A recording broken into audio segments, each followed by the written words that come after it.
we're going defensive depth here. Flyers defensive depth. Chris Pronger just returned, as everybody knows, and they used him, pretty much the normal amount of time he would be used, coming off of a surgery and an injury like that.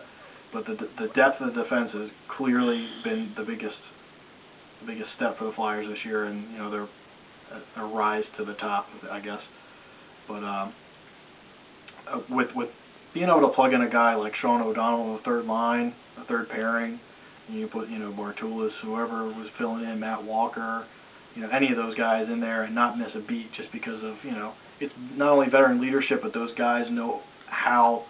Sean O'Donnell, Chris Pronger, those guys know how far they can go, how hard they can push themselves, and things like that. They're just smarter about it, and they've just become smarter players as they've gotten older, and that's going to rub off on the young guys, and that helps the whole depth as a whole. I mean, guys like Braden Coburn, who already showed a lot of promise, but kind of went down a little bit. He's played a lot better.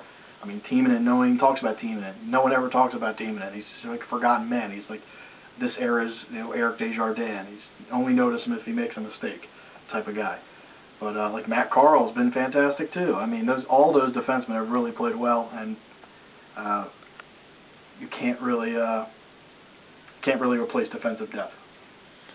So, do you think having 6 defensemen this year is going to benefit you? Because players like Pronger and Timonen aren't going to be so burnt out when it comes playoff time. Do you think the depth is going to help you come playoff time? No doubt, no doubt. I mean, you're subtracting how many minutes away from their playing time. Not only do they not have to play as many prime, clutch moments, but they don't have to play penalty kills all the time. They don't have to play power plays all the time. Like that cuts down a lot of minutes, and that definitely, that'll come back to bite you in the playoffs if you've got guys that happened to them last year. They just ran out of gas. So that's something that probably won't happen now.